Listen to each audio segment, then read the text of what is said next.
Welcome back to the Washington Outsider Report on the Coalition Radio.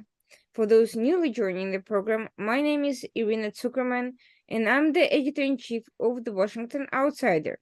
Today, we delve into a slightly controversial topics, the myths surrounding the topic of terrorism, the war on terror, all things jihadi. There's been a lot of literature, a lot of professional analytical work on this topic, and yet it seems to be that many of the experts cannot agree on some very basic issues and concerns. Why that is, we'll be exploring today with Phil Gurski, who is the Director of Intelligence and Security at the SEC Dev Group, who previously served as a senior strategic analyst in the Canadian Security Intelligence Service, and who is an author of several books addressing these very topics: terrorism, jihadism, religion and terror, and all these good things. Welcome, Phil. Thank you so much for joining us today. Thank you, Irina. Just a bit of clarification. I'm no longer the Director of Security at the SEC Group. I was a couple of years ago. So now I'm just my own corporate Borealis threat and risk consulting. But everything else you said about me is true. Excellent. Thank you. And so tell us a little about how you got involved in all this work, what you were doing with the Canadian intelligence, how you decided to focus on terrorism, and why are you continuing with this to be interested in these issues to this day when the topic appears to be passé? Everyone's moved on to Russia and China. It's a good question. I actually started my career in intelligence very serendipitously or haphazardly. I had graduated from university way back in 1982, 83, and was looking for employment. I spoke a number of languages, and I happened to apply for a position with what I thought was the Canadian Department of National Defense. I was successful in my application. When I arrived in Ottawa in the summer of 1983, I was told it's not really national defense. It's something called Communication Security Establishment, or CSE, which is Signals Intelligence. Of course, they didn't advertise back then. It's a very secretive organization. I spent 17 and a half years there as a multilingual analyst, specialized in the Middle East because I could read and understand Farsi and Arabic. And then in 2001, in January, I moved to the Canadian Security Intelligence Service as a strategic analyst, again on the Middle East. And that, of course, was the year that 9/11 happened. And because of my knowledge on the Middle East, my knowledge of Arabic, my appreciation for Middle Eastern culture and history, I quickly became involved in looking at terrorism, and more specifically Islamist terrorism or jihadism, as you said, and then worked on hundreds of cases in Canada and around the world for 15 years. Retired from the security service in 2015. That's the year my first book came out, The Threat from Within, which is all about radicalization, what it looks like. And then since that book came out, I wrote more on terrorism. So I've written a total of 6 books on terrorism. The most recent is A History of Terrorism in Canada from 1867 to the present. And so it's something I still have a passion for because, as you said, there's a lot of opinions out there. There's a lot of analysis out there. And I find a lot of that analysis is not good. I find a lot of people claim to have an expertise in this field, and I don't agree with them. And as you also mentioned, everybody wants to talk about Russia and China, and yet terrorism is still a very, very important threat globally. Maybe not so much here in Canada or in the United States, but around the world, jihadis still kill more than 10,000 people a year. And that's a significant threat that I think we have to keep an eye on. So actually, I wanted to ask you, how did you learn Arabic and Farsi before you ended up where you ended up? Usually, a lot of people learn those languages after, but what drew you to them to begin with? I always had a talent for languages. I knew that when I was in secondary school and university. I took courses in about 8 different languages. I could learn languages quickly. I also developed an interest in linguistics. Ended up doing doctoral studies in linguistics in the 1990s, linguistics for 15 years, part-time in Ottawa while I was working for the intelligence service. So for me, it was sort of, I guess, putting the cart before the horse in the sense that my passion for languages, how language works, facilitated my ability to look at issues in which the information that was available to understand those issues was in different languages. So I actually became an Iranian specialist for almost 20 years, fluent in Farsi, understood Iranian history, Iranian culture. Of course, Iran has been a very, shall we say, problematic country for the past 40, almost 45 years since the Ayatollah Khomeini took over from the Shah. And so once I had the languages down, it gave me an insight into history, culture, how the people think. And then again, when 9/11 happened, of course, Al Qaeda in Afghanistan at the time is an Arabic speaking group. A lot of their propaganda is produced in Arabic. And I found that understanding the language helped me to understand the ideology that was driving Al Qaeda. So you have to go look back into history. They would often cite sources from the 14th century. Without that knowledge, you don't really understand why Al Qaeda did what it did. You don't understand the raison d'etre, the reason why they think they have to do these things. And so my linguistic abilities and my linguistic interest definitely facilitated my later interest and then specialization in Islamist terrorism. I'm going to ask you about your opinion about one particular group of people who claim to be experts on radicalization and terrorism, and I was inspired to think about this by an Egyptian analyst who wrote an article about this very phenomenon. As essentially, his point was that many former radicals, people who held pro-jihadist views, who could or who could have themselves been terrorism and sometimes were or were not, they are not necessarily experts on the phenomenon of terrorism, even though they are held out as such. Is that true, or does the process of being radicalized give some unique academic insight that is impossible to gain as an outsider otherwise? I think it depends. The one thing we learned about radicalization, and more narrowly Islamist extremist radicalization, is that it's a very complicated process. People often say, well, it's all about discrimination, it's all about poverty, it's all about colonialism, it's all about X, Y, or Z. And we found that wasn't true. We found that, in fact, in the Canadian setting, the vast majority of people who radicalized were middle income, mostly university graduates. So it wasn't that they had nothing else to do, which is often the argument you hear in Mali, Niger, Somalia. It's the lower classes. They've been shunted to the outside by governments. There's no opportunities. They have no choice but to become jihadis. In terms of understanding radicalization, I have definitely met some people whom, at one point we would have considered radicalized, and then appear, and I stress appear, to have stepped back from that ideology. So some do have an insight, some have an understanding of what it was that led them there in the first place.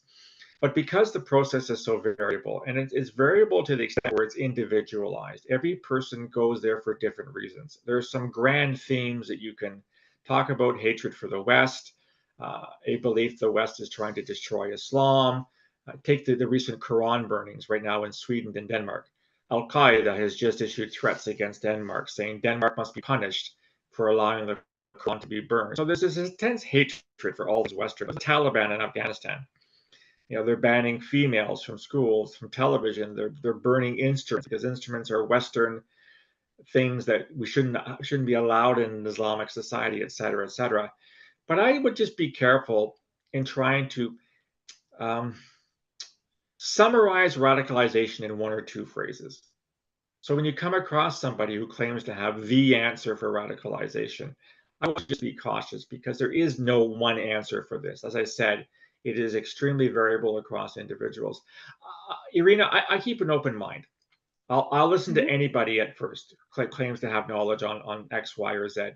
But sometimes I find, you know what, that knowledge isn't all that deep, or there's an agenda that they're trying to play here, and I can kind of see through it. So never eliminate information immediately. Take a look at it, judge it for yourself. Is it valid? Is it credible? And if so, that's somebody you might want to engage with. as someone with your experience of analyzing communications, analyzing all this data in foreign languages, in the native languages of these people who speak it, what are some of the red flags that give away this ulterior agenda when you're reading or hearing some analysis or some presentation? Right. So again, my analysis was based on Canadian cases, so that's important to recognize that other countries might experience things differently. But I think there are some general trends, some general themes that we discovered. So people that are beginning to adopt these ideologies and hence pose a threat to society, Asian, African, European, North American, whatever society, we find a couple things in common. First of all, they are convinced that the West is at war with Islam, that the West wants to eliminate and destroy Islam. They also see themselves as the only true Muslims. In other words, friends, family, imams, learned people who are Muslim, these people say, no, you're not, because you're doing it wrong. My way is the only way to Islam. So if you don't believe in what I believe in, you're not actually a Muslim. And in actual fact, the vast majority of victims of terrorist attacks in the world carried out by Islamist terrorists are other Muslims. They don't see them as Muslims. For example, jihadis tend to be Sunni, so there's Sunni versus Shia Islam is the main dividing point in Islam. As far as the Sunnis are concerned, Shias are apostates, they're unbelievers, they deserve to be killed. And so you get this real intolerance, this notion that I'm the only person who understands the faith, and I will force you to follow my way. If you don't follow my way, I have the right to kill you. I have a divine right. In fact, they call it divine obligation in the literature, in the propaganda that they use. You also find people, what they do is they will avoid people with whom they disagree and only associate with those who have the same views that they do. So we look at it, we used to tell people, if somebody's beginning to isolate, stop talking to friends, family, associates, workmates, whatever, and only around people who seem to have an agenda. That's usually a very good sign that they're on a path to themselves as part of an inner group that has a mission to Islam from it. That's the bottom line, is they're convinced Islam's under attack. And they claim they're You're breaking the ones up. defending Islam. The Sorry, so they really... The last few sentences have been really, really broken up. If you could just maybe repeat the last few sentences. Oh, sure. Yeah. Sure. There is something with the connection for some reason. Connection is not great. Yeah, sometimes it just doesn't get all that great. So essentially, what these people are convinced is that they have a monopoly on what is Islam and what is not Islam. And their version of Islam demands that anybody who does not believe in the same version that they believe in deserves to die. And that includes fellow Muslims, it includes Christians, Jews, Buddhists, Hindus, it doesn't matter.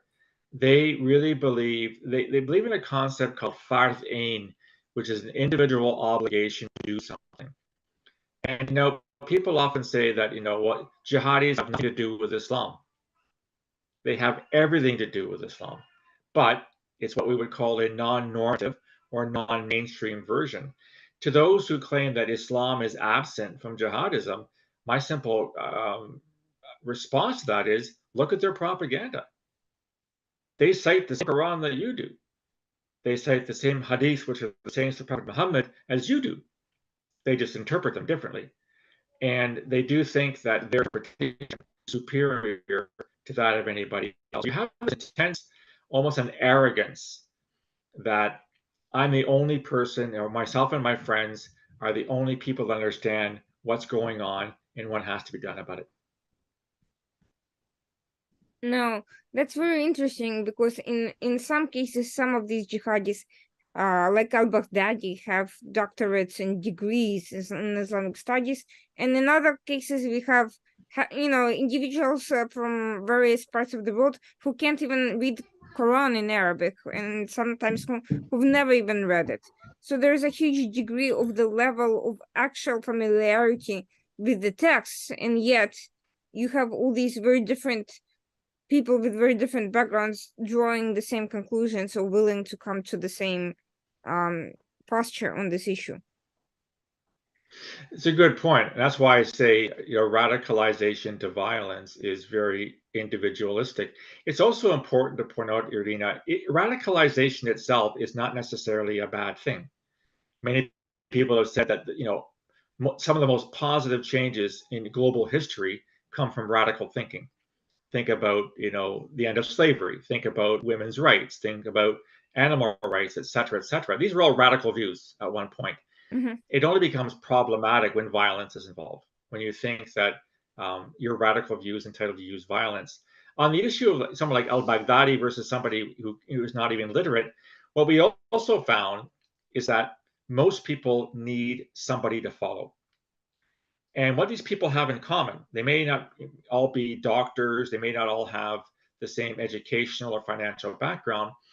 What we find is they have charismatic personalities, which means they can draw somebody in, they can convince you to do certain things, and they can maintain that hold over you, that influence over you, so that at the end of the day, you will do whatever they ask you to do. I mean, and charisma is a very powerful human element. Just think, most leaders and most successful leaders in human history have been charismatic.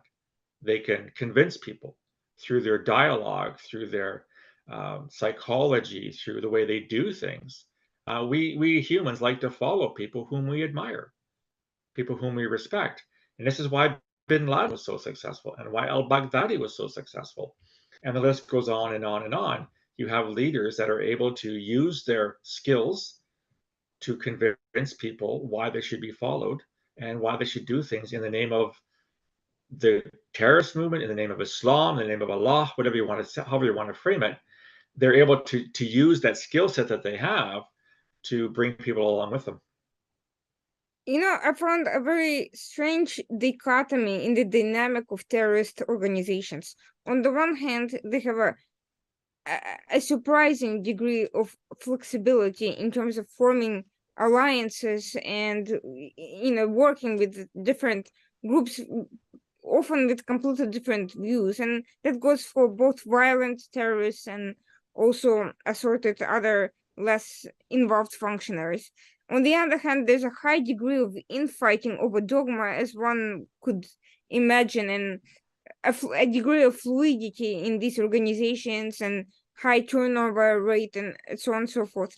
How do you explain this contradiction, the simultaneous ability to build these, vast, sometimes unimaginable alliances, breaking all stereotypes and, and being extremely pragmatic and self-serving, but at the same time fighting over sometimes minutia and things that often even have nothing to do with the religion, so much as resources and just power and influence.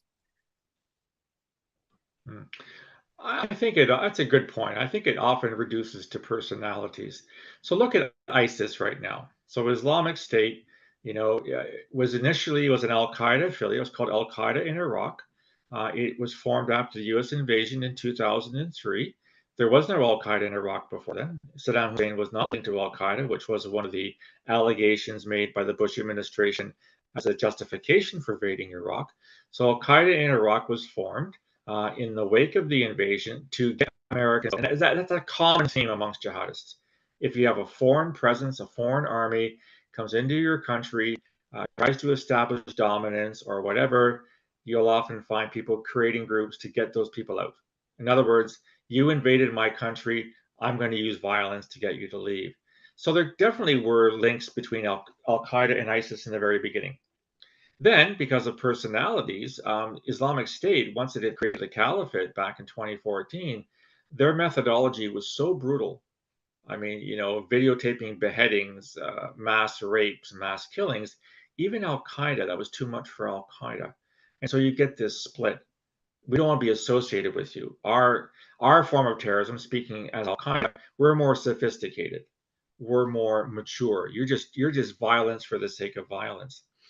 And occasionally you do see coalitions that last a certain amount of time. Looking at what's happening in Nigeria right now.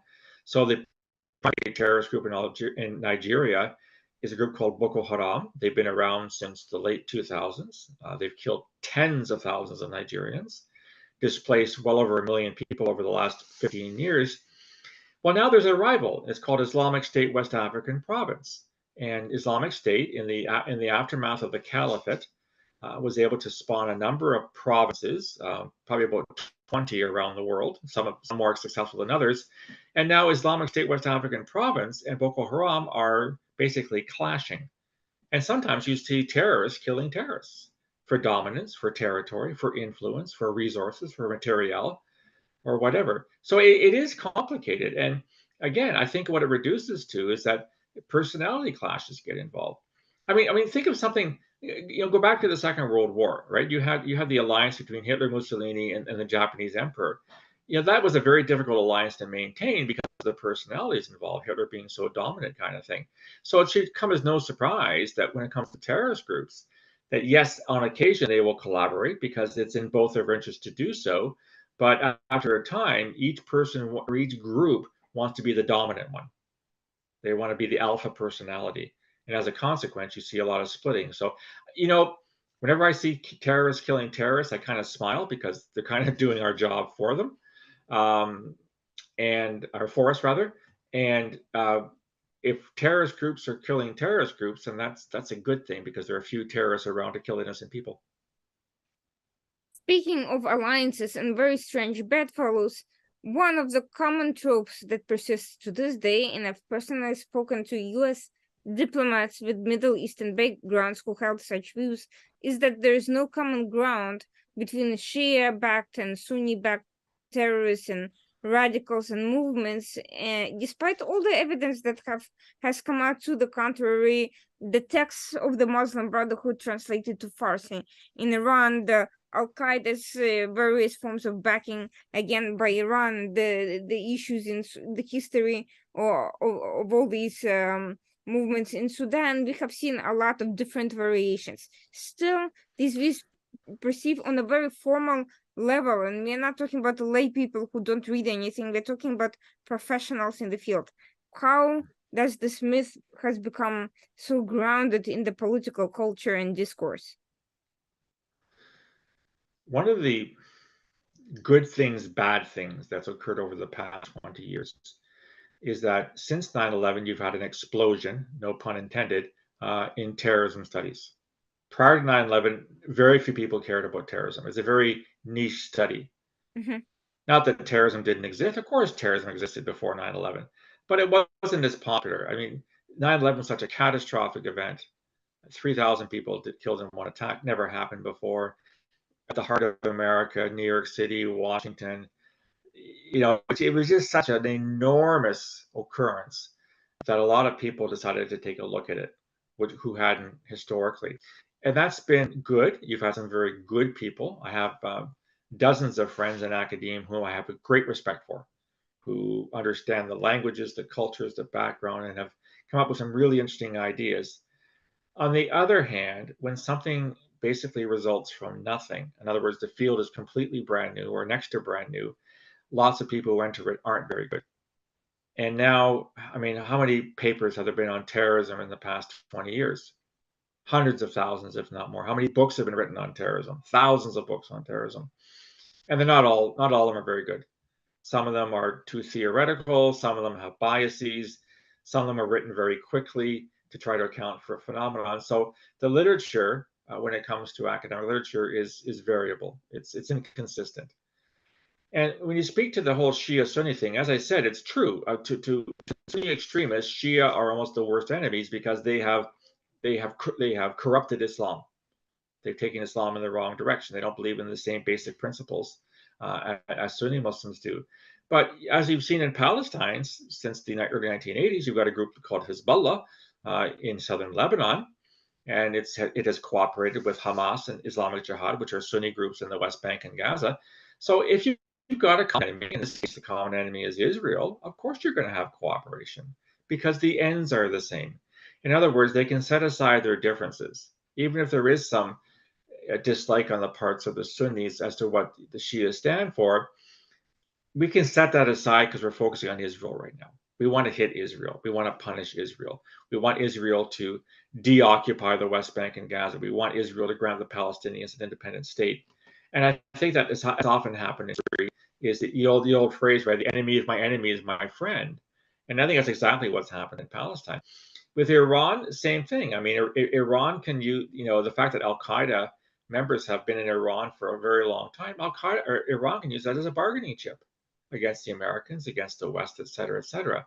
So I think there's a calculation that goes on, Irina, when it comes to people that, on the one hand, you would very, very hesitate to say they would cooperate, but when the circumstances dictate it, I think there are other types of things apply, and as a consequence, they can sort of set aside these differences for a greater cause. So interestingly enough, most people seem to think of terrorism as an exclusively Middle Eastern based phenomenon that resulted from actually Islamism seems to be the issue that comes to mind the most, although before there was Hamas and all these suicide squads coming from those directions, we have seen a completely a-religious form of terrorism that was very much backed by the Soviet Union. And we can recall that originally a lot of the terrorism came from Russia before the Soviet Union even. It came from the terrorist cells who used political violence as a form of pressure. And this connection between the evolution of terror as a political tactic seems to have escaped most discourse about contemporary terrorism. To what extent do you think it's still important, and why do you think there's this disconnect about the way some of these tactics and approaches and radicalization has been transferred over politically through particular alliances and particular influences? We as humans like to make things simple. We don't like when things become too complex. What you're referring to is, there's a man that I know, I respect him greatly. I had him on a podcast several years ago. His name is David Rappaport. He's a professor of political science at the University of California, Los Angeles, UCLA. I think he's still alive. He was in his 90s when I last talked to him. He came up in the early 2000s with a fascinating framework called the wave theory of terrorism. And he looked at terrorism over history, starting basically in the middle of the 19th century. Because before then, yes, there was terror. It gets harder to quantify before that time. But he essentially said there was 4 major waves of terrorism that have lasted about 2 generations, about 40 years, ever since the latter half of the 19th century. That first wave of terrorism was what he called the anarchist wave. And it's exactly what you're referring to. The anarchist wave of terrorism may not have started in Russia, pre-Soviet Union, but it had a very strong presence in Russia. We had czars assassinated, we had bombs, we had gunfights, we had all kinds of things. And the anarchist wave of terrorism was the dominant wave of the latter half of the 19th century, up until about the end of the First World War. Presidents, prime ministers, kings were all assassinated by anarchists. And they had this phrase that they developed called the propaganda of the deed, meaning that what we're doing, we don't have to, we can write manifestos, we can write books, we can write pamphlets. We're going to show you what we mean. And this is what they did, is they took part in very, very high profile assassinations. And it was a great concern for the law enforcement and military at the time to identify these people. Now, the wave theory claims that these waves, they start, they have a peak, and then they kind of ebb away. The problem is that there are still anarchist groups around nowadays. They're not the same anarchist groups from the 19th century, but they're still a concern for law enforcement and national security forces. So terrorism does ebb and flow over time. The one thing that really worries me, and I see this more and more in so-called expert analyses, is that Islamist terrorism is no longer important. And here in Canada, for example, nobody wants to talk about it. All they want to talk about is the far right. So neo-Nazism, fascism, white supremacy, white nationalism. And there's no question that that's a dangerous phenomenon. We have had terrorist attacks in Canada carried out by people that you would say are on the far right of the political spectrum. But two things about that. First of all, there's also far-left terrorism, and nobody's talking about that. So environmental groups that have decided that the only way to get attention over global warming, climate change, is to use violence. Nobody wants to talk about that. We in Canada have what we call First Nations, Indigenous people, who feel that they have been treated by the Canadian government, which in many ways is true, and there's used acts of violence to sort of get back at the Canadian government. That's not far right. In fact, if anything is far left. The other thing, of course, is that going back to terrorism, as I said earlier, 90% of all terrorist attacks carried out today, August of 2023, anywhere in the world, are carried out by jihadis. Look at the news. What's happening in Syria, in the Sahel, in Nigeria, in Pakistan, in Afghanistan, in Iraq, and Syria, plots that have been foiled in Western Europe, the United States. We in Canada has had 2 arrests in the last couple of months of jihadis that were planning attacks of terrorism somewhere in the world. So we seem to have sort of said, well, ISIS doesn't have the caliphate, bin Laden's dead, al-Zawahiri may or may not be dead. I've seen competing theories on that. But jihadis are still the dominant form of terrorism, and they have been for the past 40 to 50 years.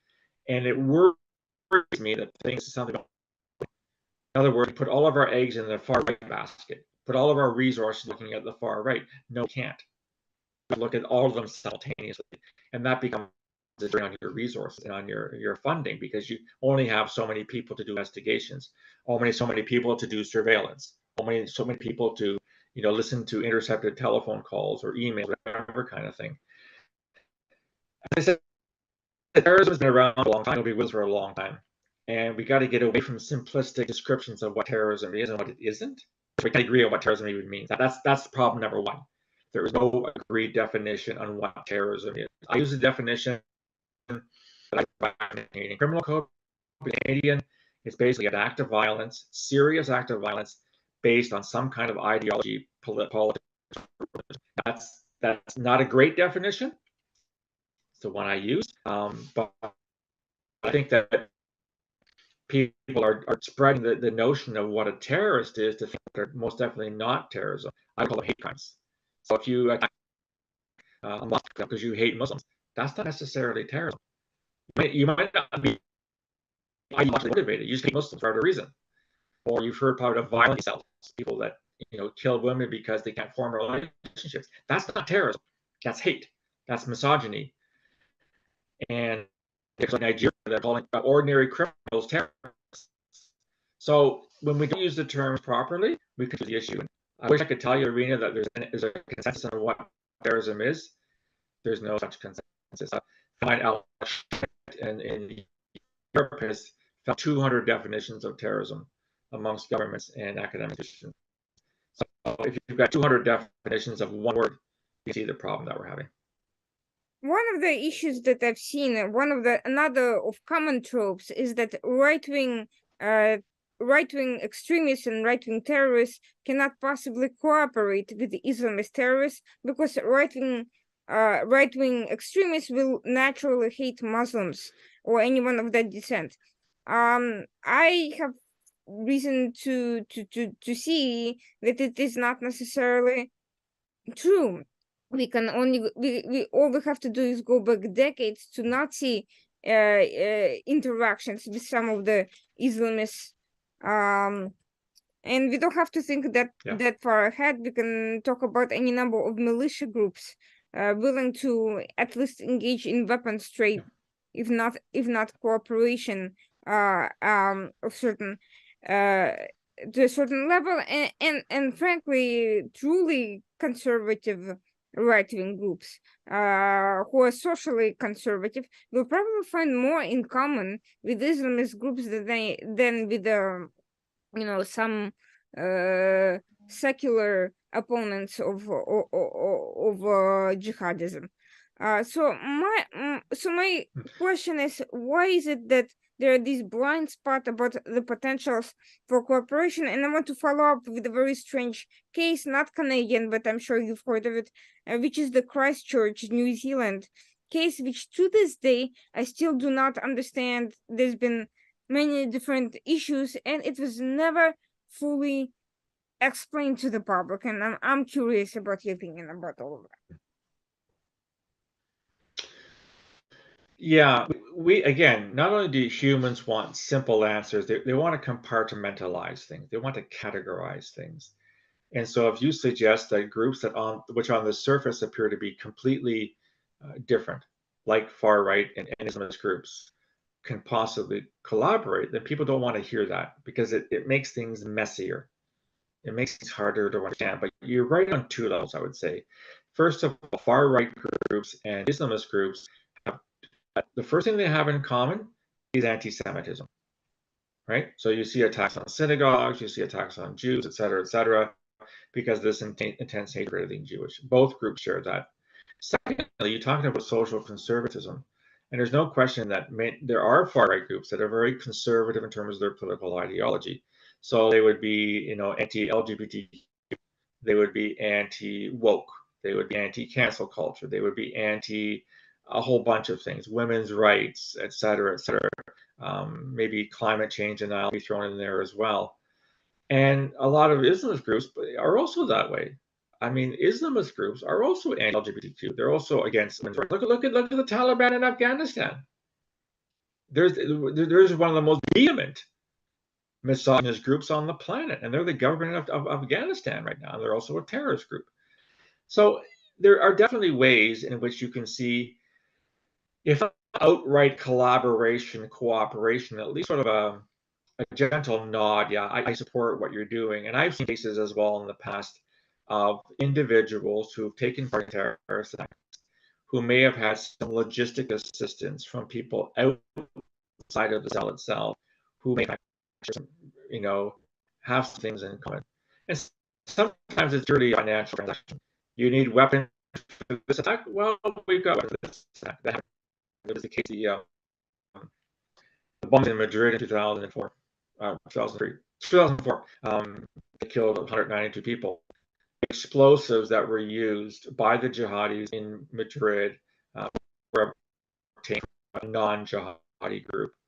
It was purely a financial transaction. They needed the explosives. They found someone to provide them. They did that kind of thing. So, yeah, in further question, it is. I think that we have a hard time understanding that circumstances often dictate your decisions. And if you find that a certain group or individual with a certain ideology is best placed to assist you in meeting your goals, in achieving your ends, well, you're going to work with them. Even if from a pure philosophical perspective, you may have very, very different views. So it's really dangerous when we, I say is never, you say, well, that would never happen.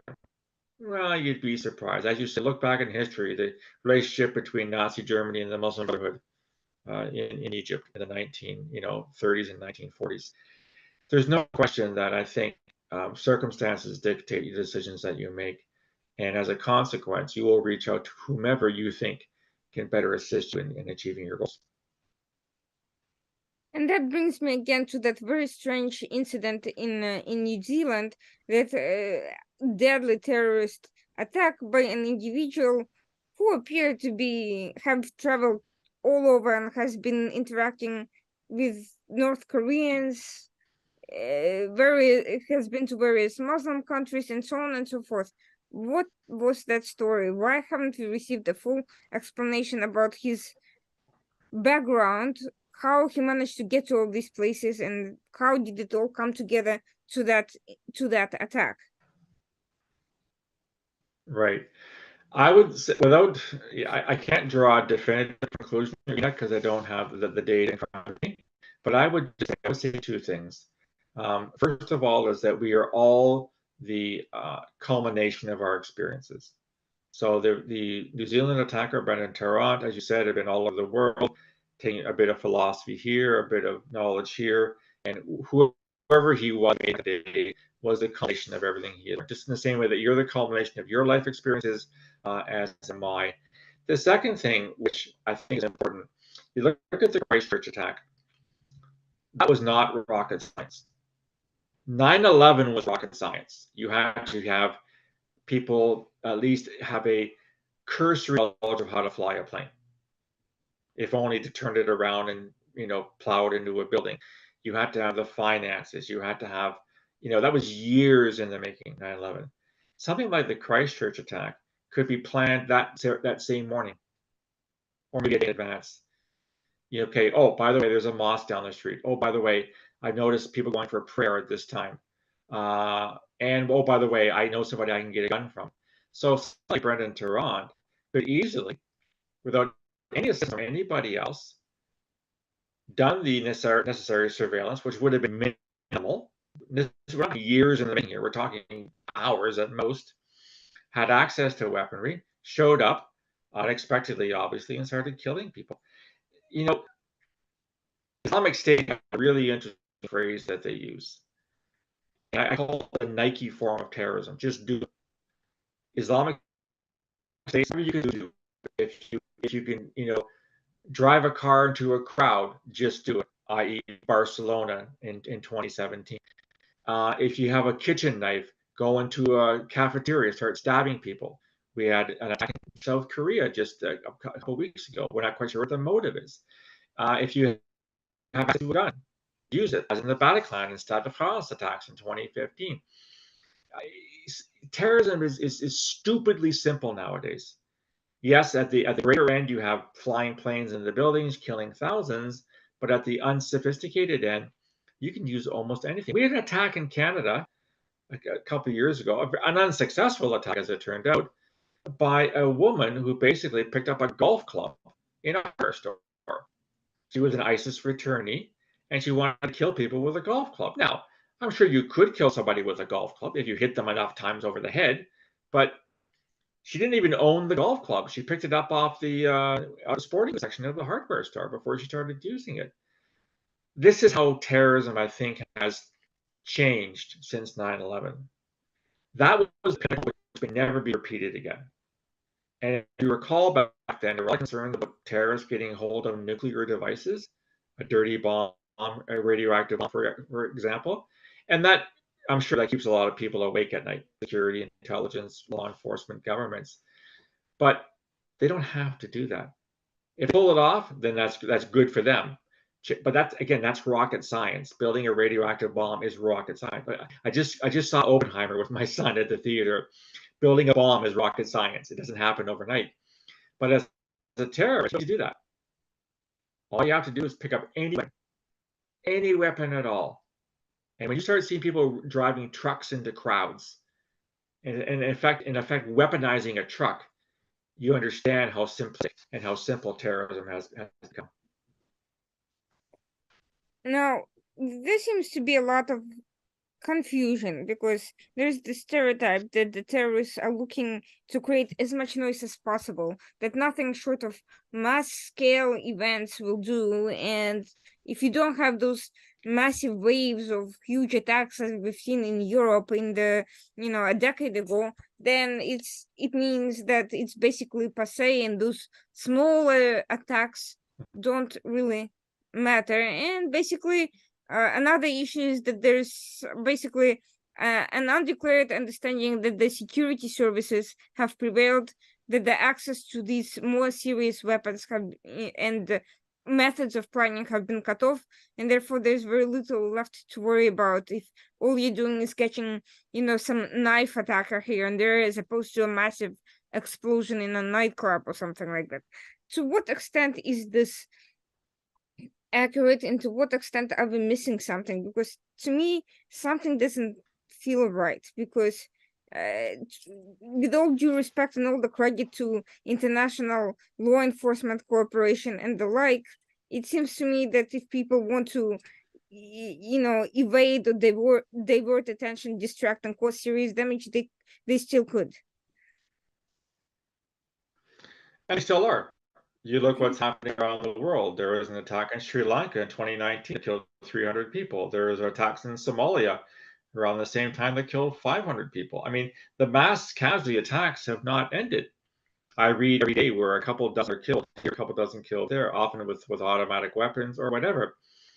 Irina, if you work in security, intelligence, or law enforcement, you do what you can to prevent any attack. Obviously, you want to prevent the bigger attacks because of the effect. We can't afford another 9/11. I'm not sure what it would do to our psychology, to our emotions to see another 9/11 happen.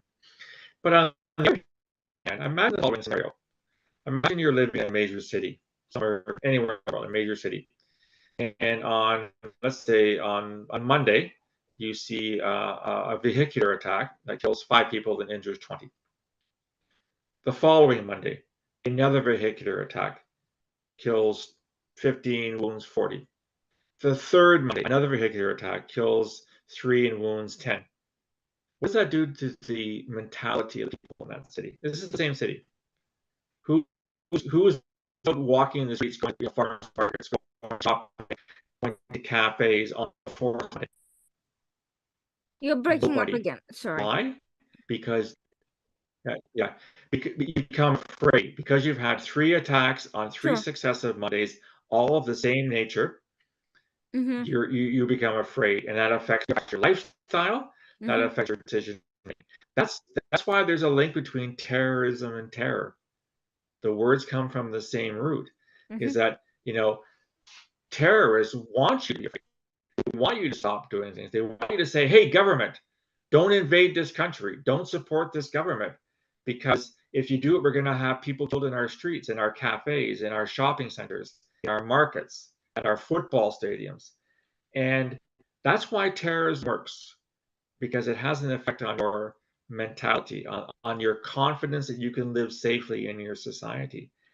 And this is why if we've done well against the major attacks, that's great. As I said, nobody wants to see mass casualty attacks, but we haven't done so well on the smaller attacks because in truth, they're all but impossible to stop. Unless you're already watching somebody under investigation, it's not going to stop that. If I woke up this morning, Irina, I live in a small village. If I woke up this morning and went to my local supermarket with the intent to carry a knife and start shopping for groceries, who's going to stop me? If I'm already on the radar of law enforcement and security intelligence, the answer is nobody. Now, I want to state the record. I have no intention of doing that. I don't want people all of a sudden calling me a word that Phil Gurski is going to start killing people in his little village. But the point I'm trying to make is that small scale attacks are so simple to plan and so simple to carry out, but they have a disproportionate effect on our societies. Yes, 9/11 was catastrophic, but also the attacks, the 7/7 attacks in Britain, 51 people killed, 700 wounded, Barcelona, etc., etc. Even when you see beheadings and the British military, where basically the guy showed his bloody hands and the knife after he beheaded this young soldier. That kind of image. He's on an ordinary street. People are walking by, and he's beheading somebody. What effect does that have on people? It has a huge effect on people. And that's why terrorists do those types of things. This is why it's been because they want to frighten us. They'll do things that no normal human would do because they're trying to make a point. And they feel that they can get us to change our routines, our lives, then the effect that they've won.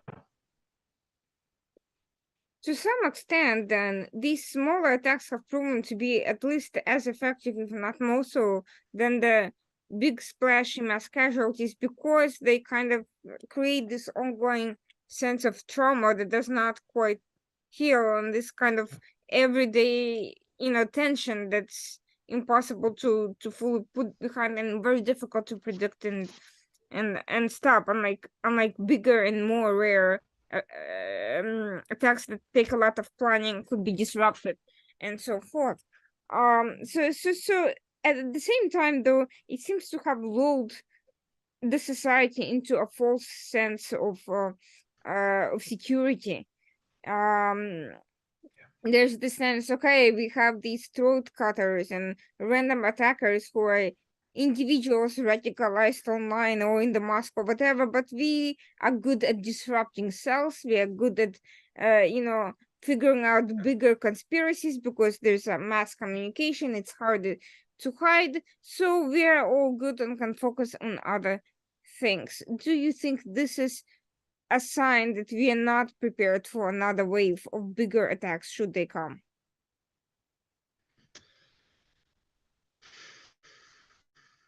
Possibly. I think what worries me is that, we're talking about terrorism here.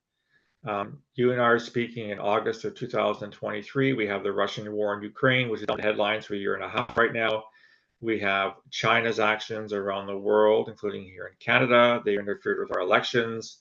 They're harassing Canadians of Chinese descent to not criticize the Communist Party. Our security services are being asked to do more and more and more things. And they're getting more and more resources. Yes, you disrupt large scale for reasons the easier it is to penetrate. You can get a human source in there. You can use surveillance. You can go to court and get a warrant to intercept communications. Those are all very good things. Whereas if you're selling a person, that's much more difficult to disrupt. Mm-hmm. I think we have also this notion, and Donald Trump even said back in 2019, ISIS is dead. Well, most things Donald Trump said is wrong. ISIS is not dead. I just saw an estimate this morning that in Iraq and Syria alone, there's between 5,000 and 8,000 ISIS terrorists in Iraq and Syria. That doesn't include how many in Afghanistan and how many are in Nigeria and Mozambique and Somalia and the Sahel, et cetera, et cetera, et cetera. But we've had these experts and officials tell us, don't worry anymore. We got them. We killed Baghdadi. We killed Bin Laden.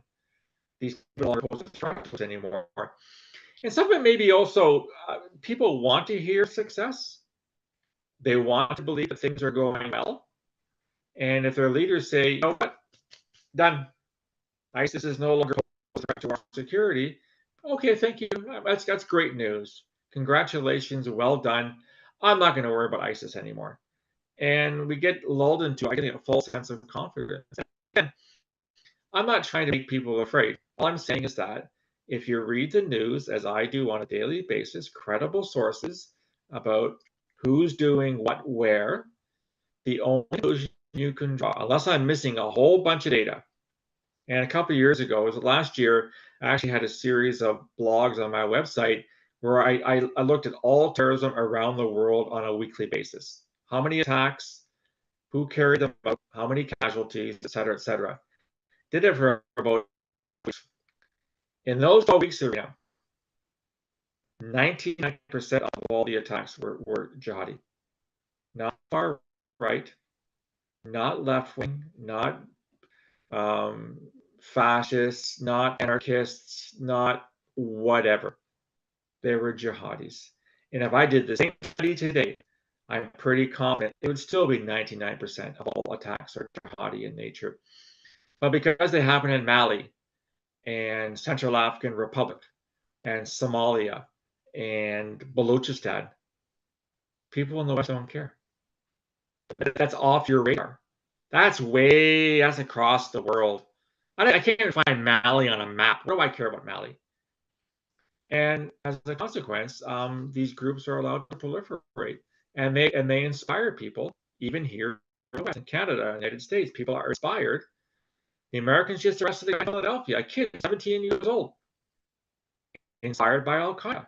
He was planning active terrorism in the United States. So kudos to the FBI. Great job, guys. But how many other people are like him out there? Because they take inspiration from these groups. I think as humans, either looking for a good news story or we want things explained to us in ways that we can comprehend. And we don't like to dwell on the details. So if a national security expert assures us that jihad is a yesterday threat, so I don't have to worry about it anymore, right? They're not going to do the research. They're not going to do the reading. They're not going to understand what's happening around the world. They just care what happens in their own backyard. Their own backyard is still at risk. There's another, false kind of statement that we hear a lot from public officials, which is that state actors and non-state actors, groups like Al Qaeda, ISIS, that there is no cooperation, that state actors, even adversarial state actors, are just as interested in vanquishing these threats to social order as we are.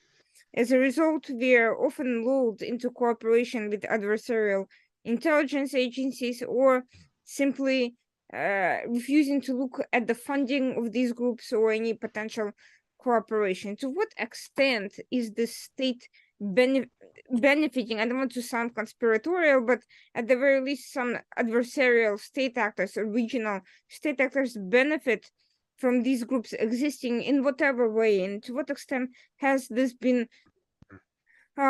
similarly understated as claiming these groups are not, are not influential or have been vanquished to begin with? There's no question that historically states have sponsored non-state actors because it's their interest to do so. They use if you use a non-state actor, there's plausible deniability. That was the group we had nothing to do with. But they're providing arms, they're providing money, et cetera, et cetera. At the end of the day, states have interests, and if it's in the state's interest to cooperate with whomever is going to act to help you defeat, hit, vanquish whatever your enemy, of course you're going to work with them. I mean, we've all done that. All states have done that. They have backside. Look at the Americans with the Contras in the 1980s in Nicaragua. I was in Nicaragua in the 1980s, and Ronald Reagan said these were freedom fighters. No, they weren't. They were terrorists. They were a state-sponsored terrorist group sponsored by the Americans to try to overthrow the Sandinista government. That's the only way you can explain it. So, states make decisions for all kinds of reasons.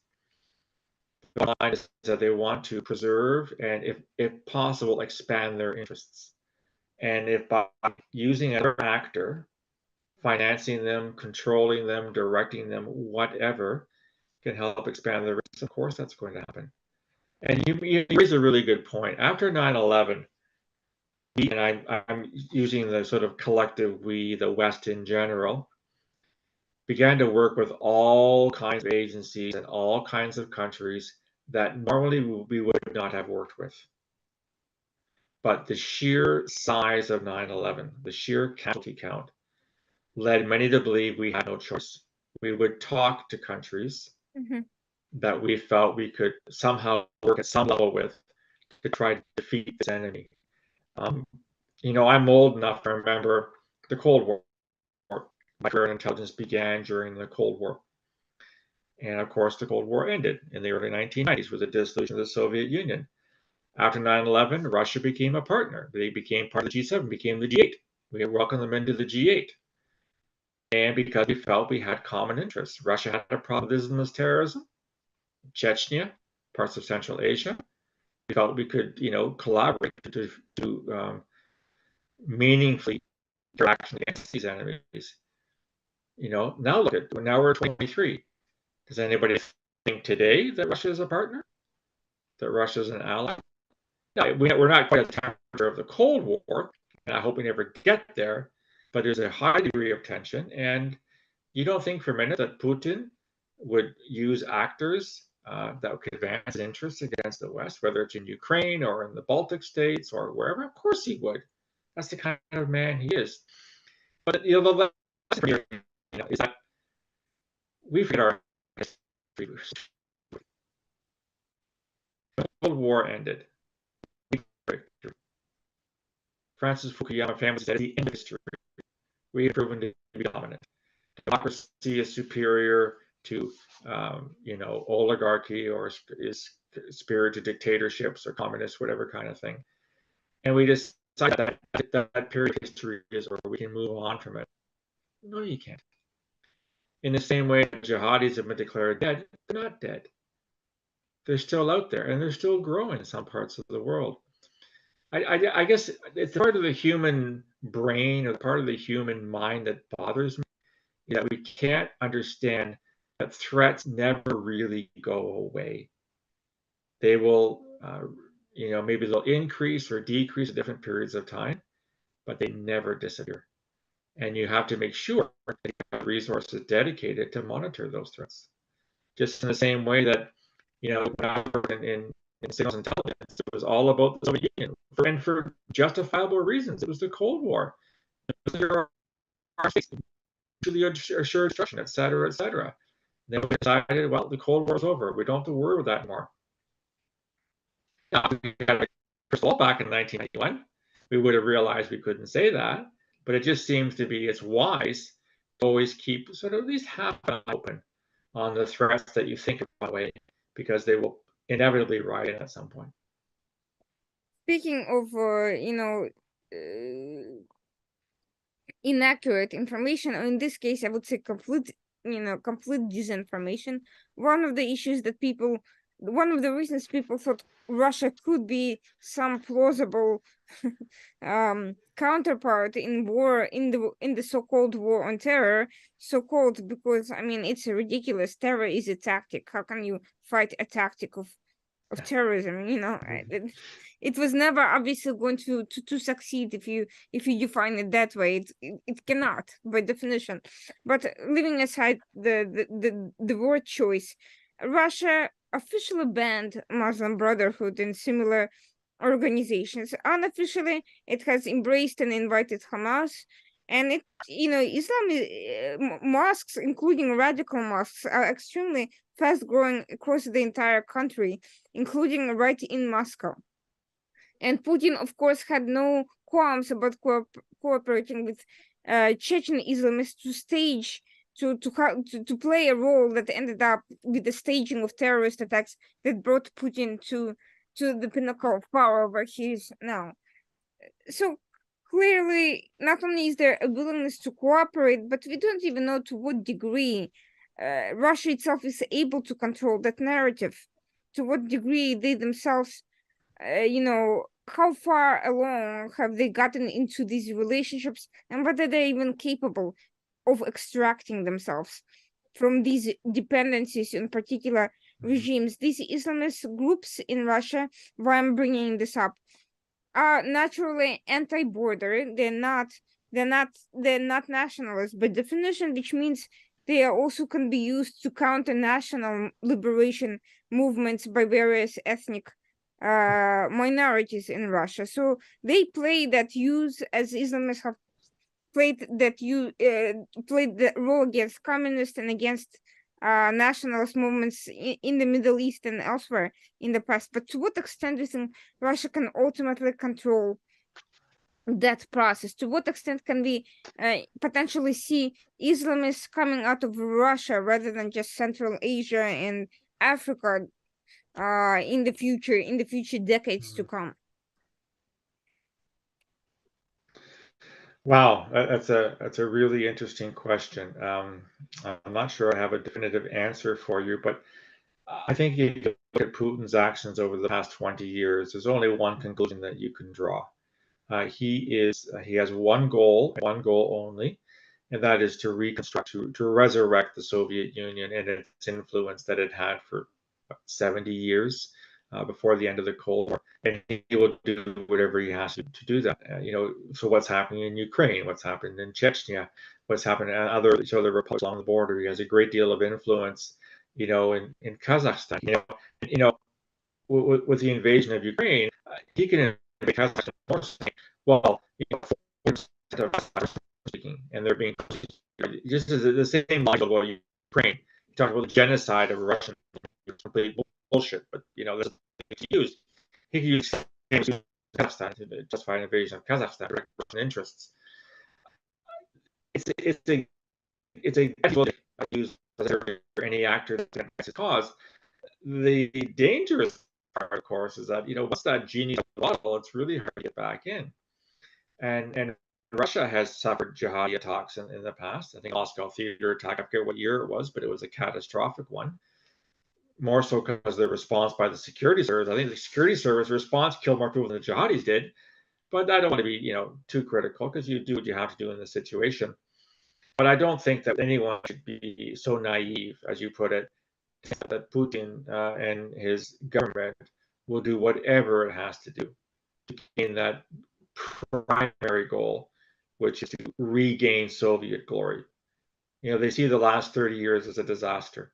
Russia went from, the leader of a vast empire, which was called the Soviet Union, to very much a backward player, not influential at all, uh, riven with organized crime, money exiting the country, uh, violence was up.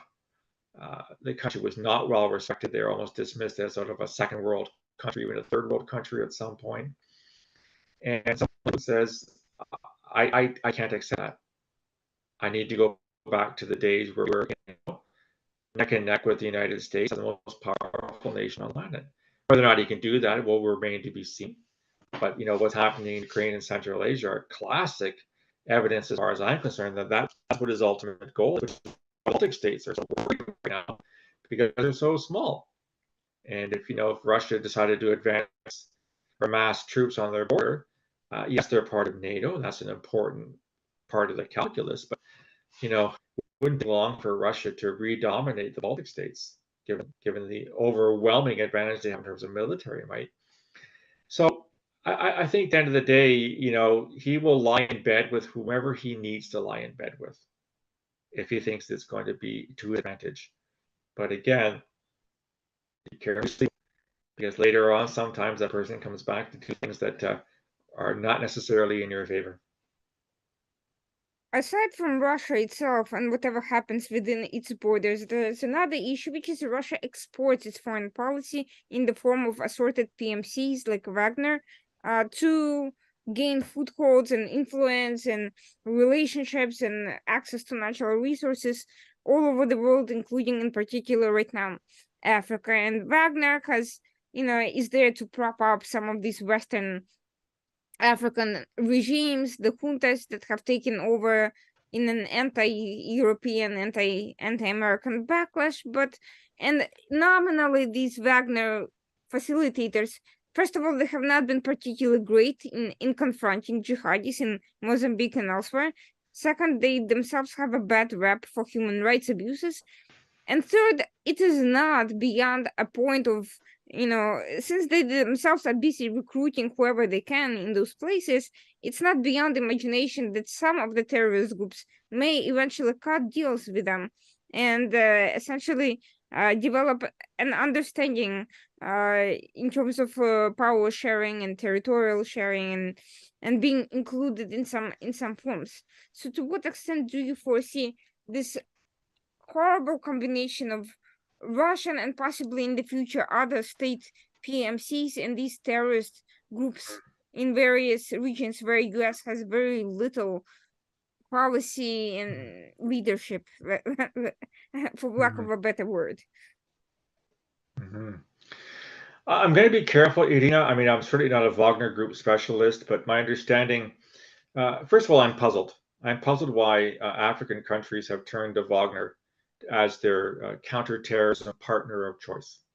They've kicked the UN out, they've kicked the French out, they've kicked everybody out, and they've settled on Wagner.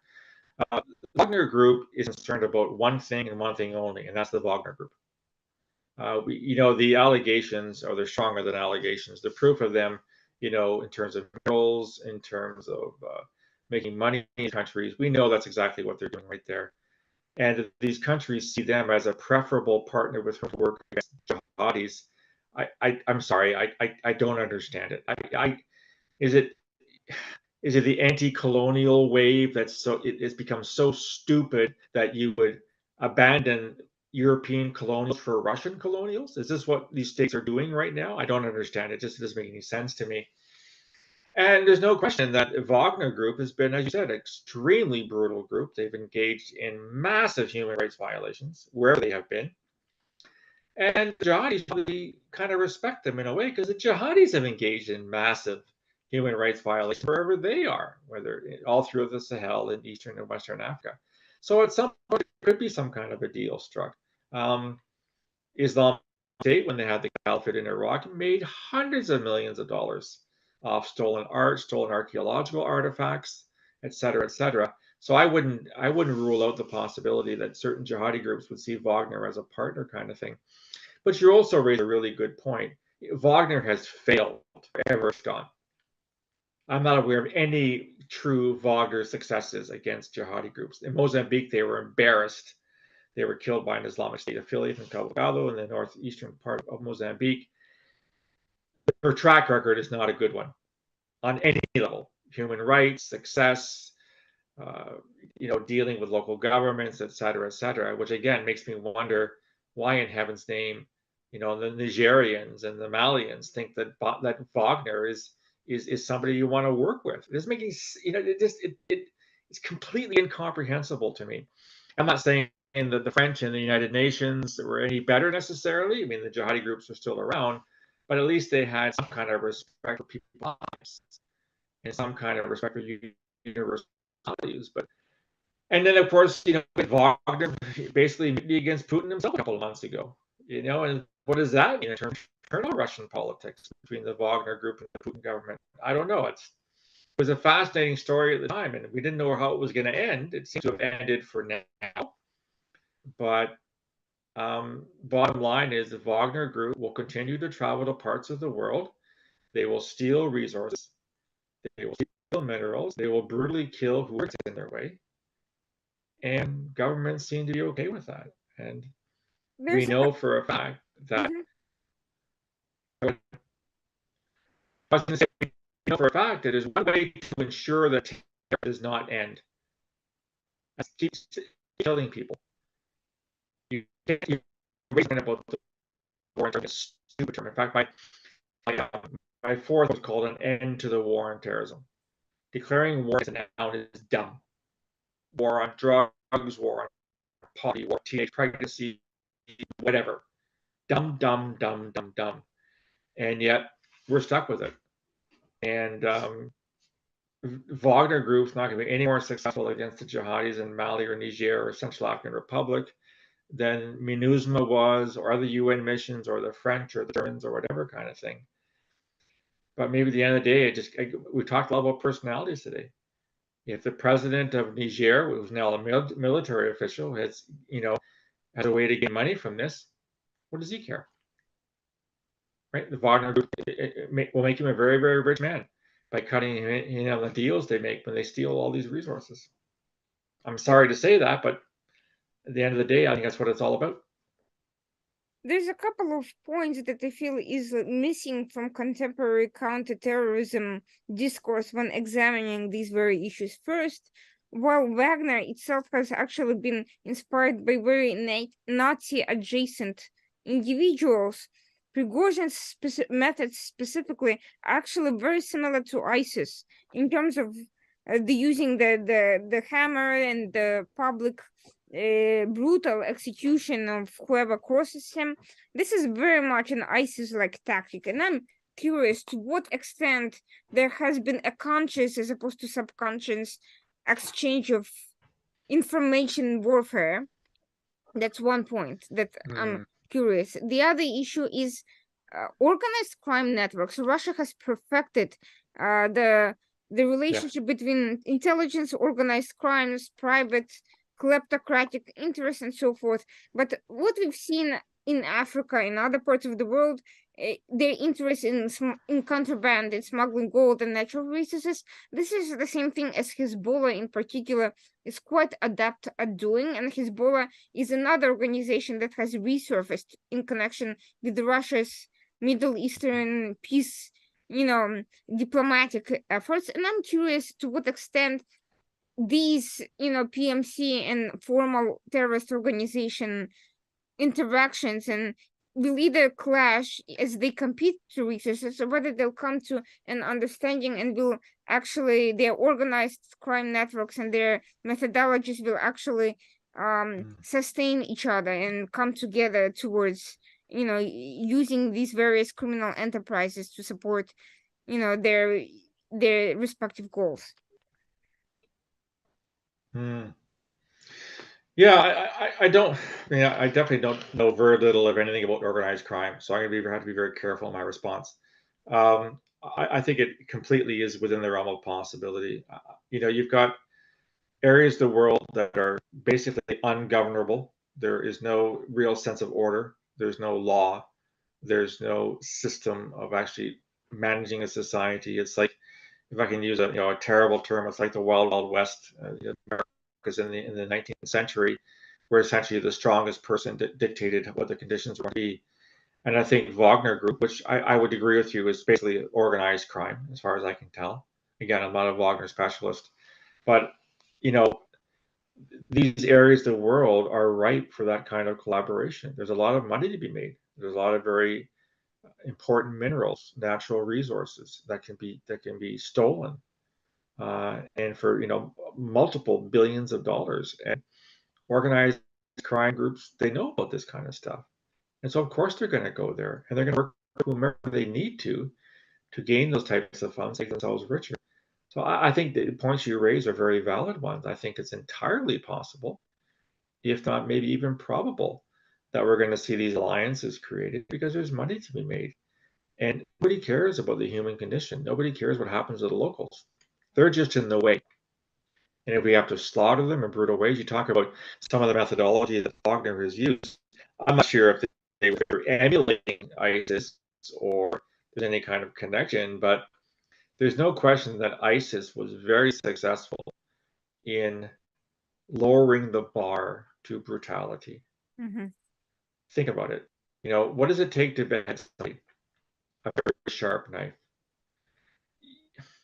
An average person, I'm hoping, would never even contemplate beheading somebody. The sheer horror of, having someone screaming, their heads being sawn off. I think most people would just, they can't even contemplate the possibility. But the sheer propaganda value of that.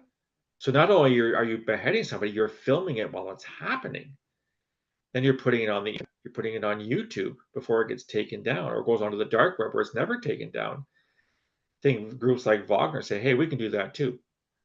And again, as I said earlier, once you intimidate enough of the population by using truly brutal methods, you think you've achieved your goals. People are now afraid of you, which means they'll do anything to stop you.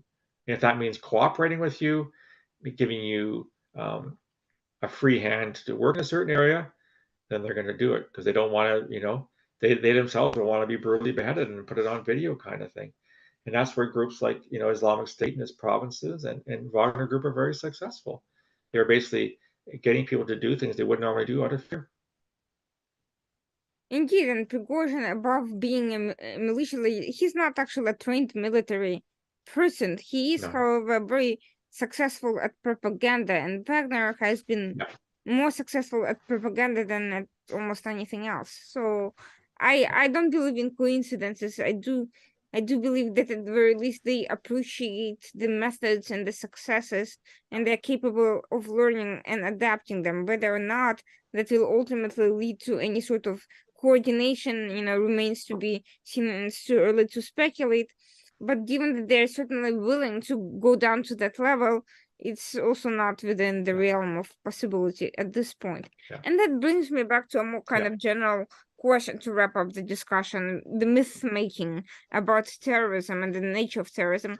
A lot of what I've observed from very shallow kind of discussion comes from when people try to enter the realm of interpretation rather than focus on very detailed observation and very detailed pattern making and kind of looking and just seeing what they can detect. Instead, there's a lot of extrapolation and assigning of moral agencies and motives and things like that, instead of just simply focusing on observable facts and cataloging as much as possible. Is that, in your opinion, part of the problem with much of the counterterrorism or terrorism study field, that people are just want too much to be, to be able to speak for the terrorists as opposed to just speak about them? It's a great point. I'm going to give you a concrete example that is from Canada. That's one I know very well, and it really speaks to what you're talking about this very shallow analysis that is completely inaccurate.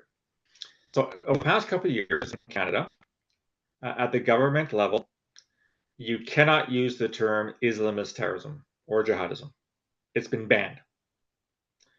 It's been banned because some people think it's racist or that it's Islamophobic in nature. So what the Canadian government has decided is groups like Islamic State, Al-Shabaab, Al-Qaeda, Jamaat Islamiyah, the list goes, there's thousands of Islamist terrorist groups around the world. The Canadian government has decided to call them religiously motivated violent extremists. Okay, RMVE for short. There's several problems with that term. First of all, the rest of the known universe calls them jihadis or Islamist terrorists. Only Canada doesn't do that. Secondly, Islamic State, which is one of these RMVE groups, is not solely religiously motivated. It's ideologically and also politically motivated. Those are the other terms that Canada uses: ideologically motivated, which means far, and politically motivated, which means I have no idea. I've lost track.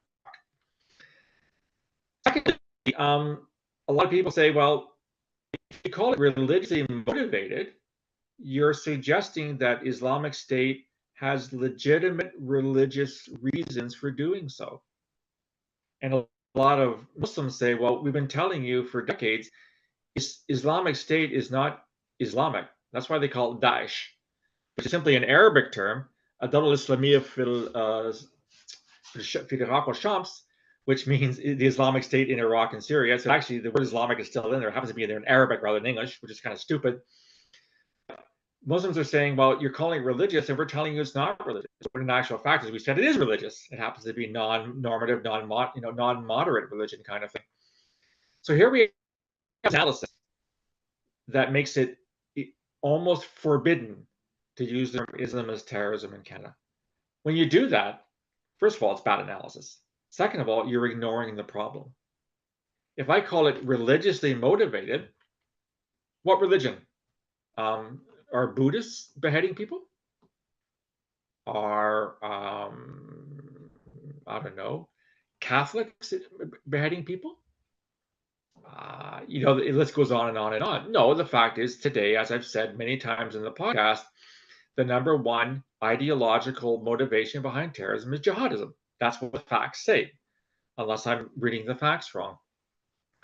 So we're being led to use terminology that is inaccurate, unhelpful. And as a consequence, if you don't see the word jihadis, or don't see the word Islamist terrorists regularly in communications, that leads you to believe it's not important anymore. And we've said that that's categorically false. So we have a government too afraid to use accurate terminology, and by doing so, the public is not as well informed. And this is why you get people saying, "Oh, Al-Qaeda's still around? What? I thought they were dead. Islamic State's still around. Donald Trump told us they were dead." As an analyst, you really have only one requirement, and that's to be true to the data.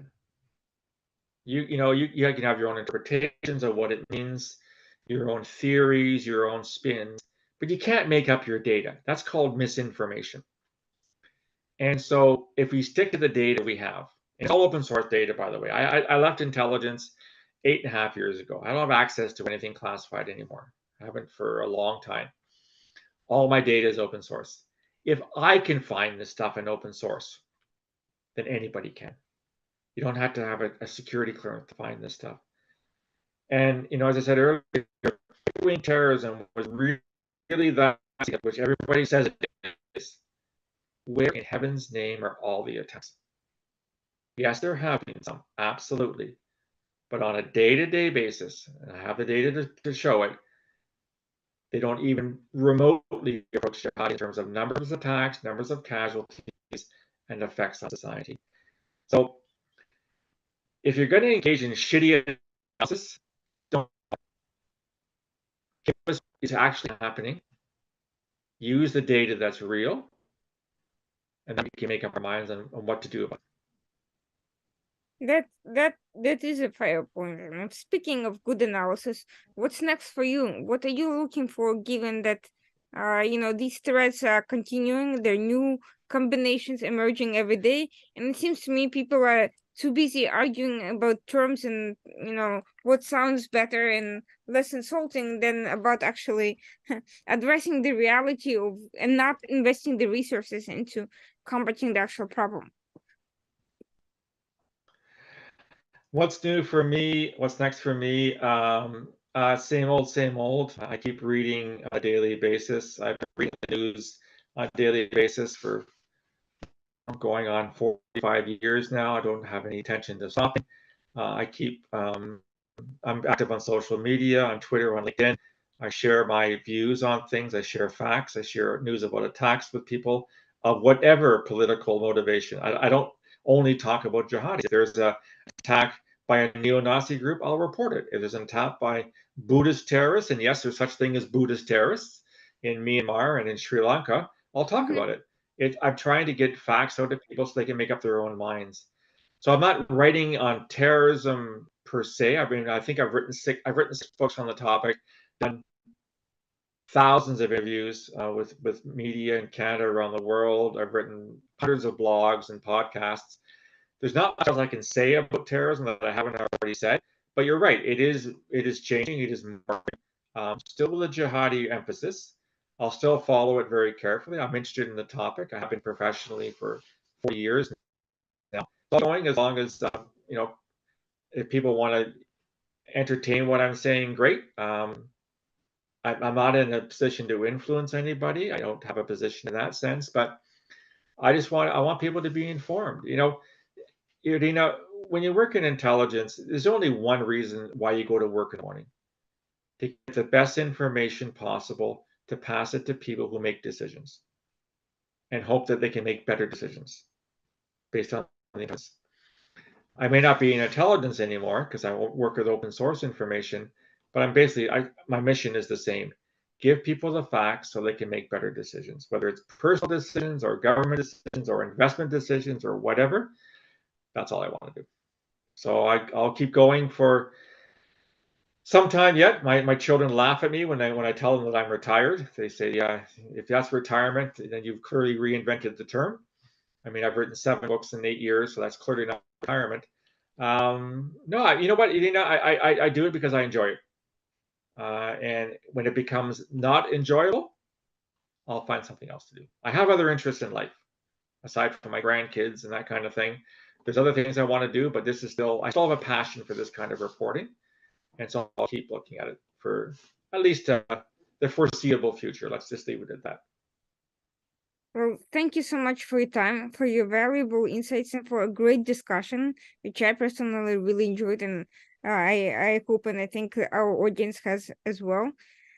For everyone watching this, we'll be back again next week, Tuesday night at 9 p.m. as usual. And thank you for tuning in tonight for our conversation about myths and realities of terrorism with Phil Gurski. And